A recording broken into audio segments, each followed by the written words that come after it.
which of you shall we say doth love me most? Sir, I love you more than words can wield the matter. No less than life, with grace, health, beauty, honor. Beyond all manner of so much, I love you. Sir, in my true heart, I find she names my very deed of love. Only she comes too short, that I profess I am alone felicitate in your dear highness's love. Unhappy that I am, I cannot heave my heart into my mouth. I love your majesty, according to my bond, no more, no less.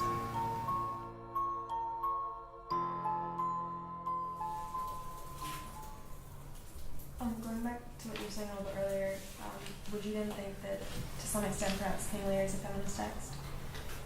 In the way that it kind of exposes the way in which King Lear, as an influential and powerful figure at the time, had, to some extent, ownership over his daughters. I think we'll never really know if he intended for it to be a feminist text. So essentially there were a few criticisms that we can kind of go through. There's political, feminist, performance, psychoanalytic, postmodern, and finally in the second passage, the critique on essentialist humanism. So do we want to start with political? We have to consider in the context of it was written, because although there are some things that do transcend and relate to our own time, we don't have a king that runs the country. Like we have prime ministers and presidents that do the political side of business for us. So having a king, and particularly a king that decides to divide his country based on, again, like a meaningless language game, it just doesn't make sense. And I think that's because it is a drama. I think we've talked about that in class before. How we have to remember Shakespeare has dramatized this scene, but having said that, it's still, I think it does indicate and makes reference to back in that time the way that personal interest did drive political interests. Also, in the Elizabethan era, there was a lot of propaganda. Players were heavily using propaganda to support the monarchy because they were trying to promote this rather than just being purely religiously driven. They were just trying to make them look good from a moral standpoint, and what they were doing was good. So I think this is also a campaign just to show that the figurehead would always be the most moral. But how would we feel about Cordelia's death? And a lot we could argue that she's one of the most moral characters in this play, but she does die at the end. And so how do you feel about it? So that Cordelia's death would basically just be, would just have to be to give the audience closure and to teach them something. Really? I thought the opposite. I thought Cordelia's death is like exactly what the political criticism is all about.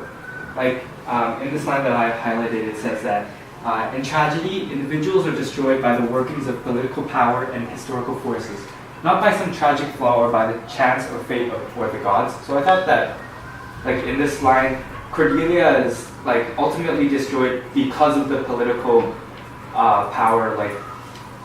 Like what Lear does is ultimately what how Cordelia, like it's why Cordelia dies. Like I just thought it was the opposite to what you were saying.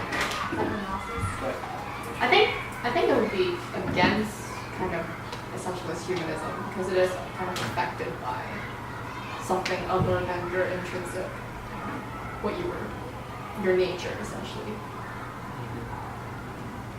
Yeah, I agree. I think that that humanist perspective focuses a little too much on the individual, but whereas the reason for conflict in this whole play is rather, well, we can see with like Gopaal and Reagan, how they're motivated by their desire for wealth and materialistic items. So we can see like through that already that they are driven by this idea of the economics in society, so it's on a wider scale.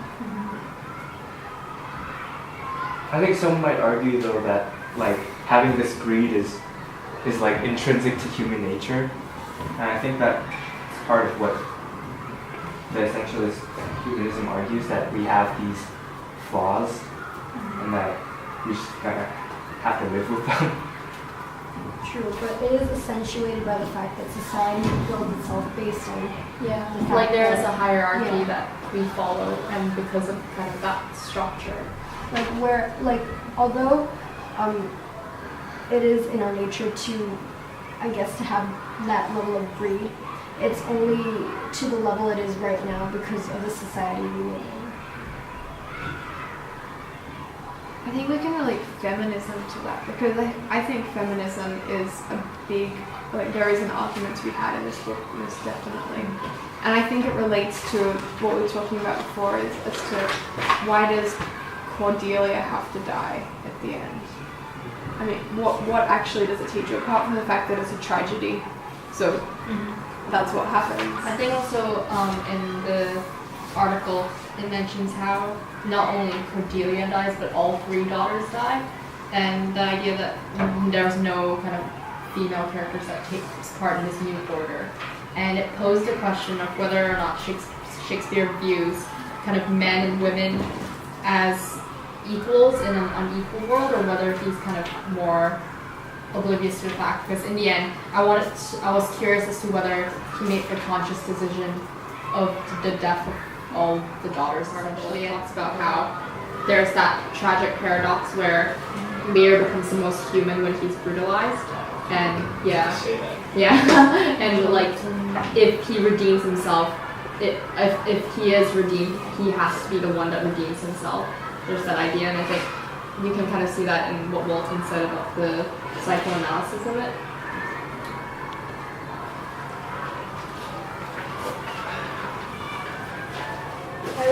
You know how Walton said that when he accepts that he has done wrong, then he is the most insane. I think on another level we can also argue that although he is also the most insane, he's also in a sense the most sane as he realizes the reality of what has happened.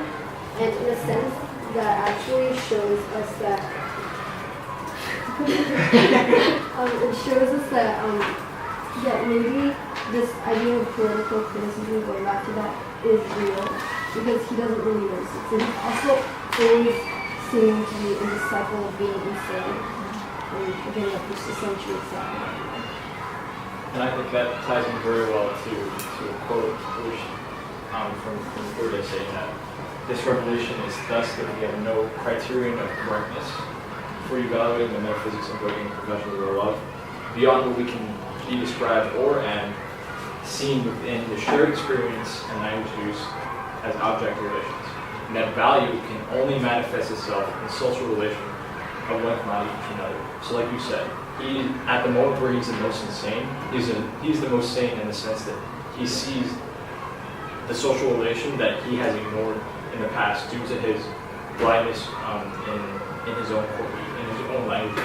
So when he finally sees this other relationship that he's never seen before, that he has now shared experience with Cordelia, then finally he sort of has a revelation in the sense of what I guess love truly means in that sense, in Cordelia, and perhaps what he's looking for in a person. And like the essentialist humanists might say, that is where he finds his redemption. But ironically, that's also his end. We can also kind of show how ingrained this idea of the great change or being is in society, because he's so shocked that For maybe his he's daughter, so in the way where he he's hides saying that her voice being very gentle and low is something that is excellent in a woman. But at the same time, I felt that throughout the entire play, Lear is very childlike and he really wants this endless love, and he gets frustrated when he isn't given love. And so it just made me a bit confused as to which one was perhaps more accurate in a sense. And so what do you guys think?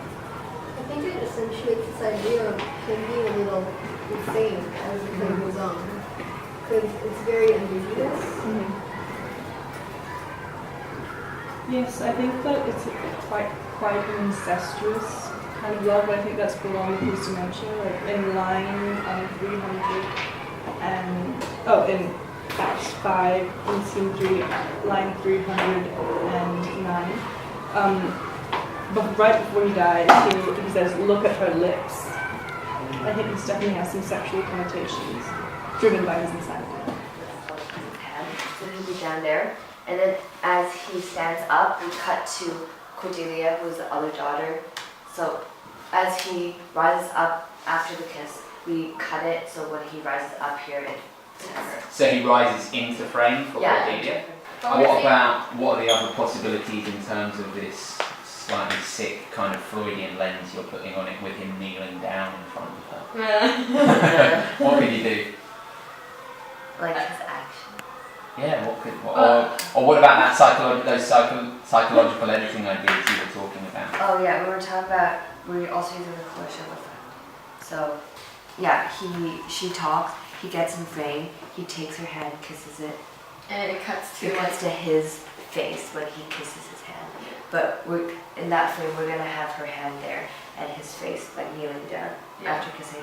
Looks okay. like yeah. So it's Say that again? Let me know if I can do it. Oh, shit.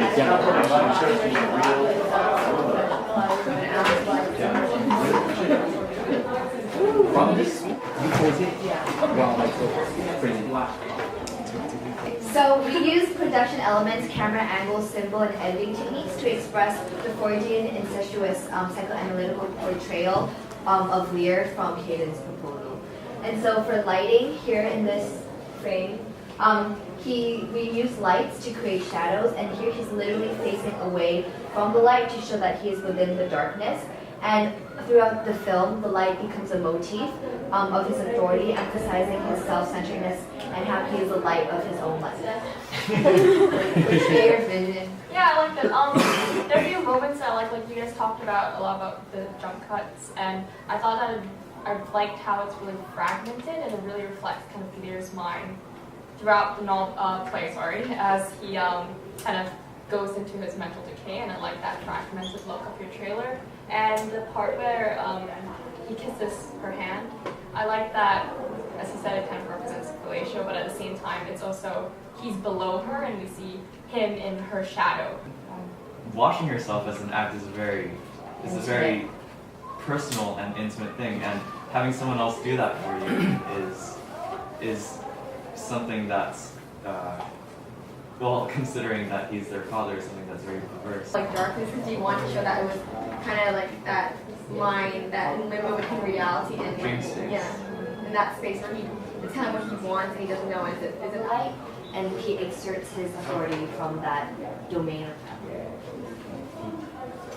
I've got a question about working with the actors. Because this requires a couple of awkward scenes. Was it hard to get them to do that? Like, I imagine you would have to like...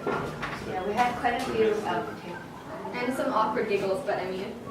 Well, yeah, it's gonna take a while to warm up. Oh, yeah. Like, some shots we had to redo because we wanted a more intimate feel, but we always made sure that the actors were alright. And as actors and actresses. Yeah. Were they sort of in on this discomfort and creating that kind of... And I think as we were filming, we'd also yell, closer, closer, closer, as we were doing it, so they knew, that's where we were going. What I did was I had a series of shots that needed to be completed in a certain time limit, and no one could leave until the shots were taken.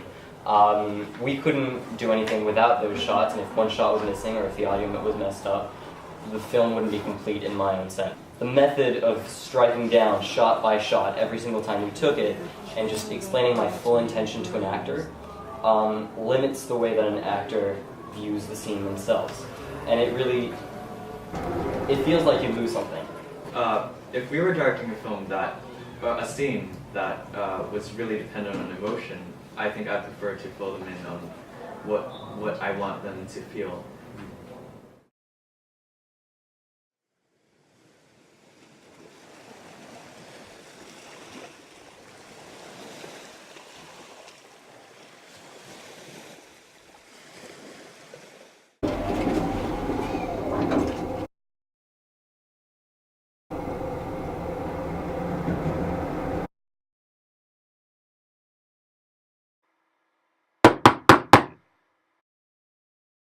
Since now we will divest us both of rule, interest of territory, cares of state. Which of you shall we say doth love us most? Goneril. Our eldest born. Speak first. Dearer than eyesight, space, and liberty. Beyond what is valued, rich, or rare. No less than life with grace, health, beauty, honor. As much as child e'er loved, or father found. A love that makes breath poor and speech unable. Beyond all manner, so much I love you. Maybe the chill that autumn brings, maybe 100 different things within the measure of a day.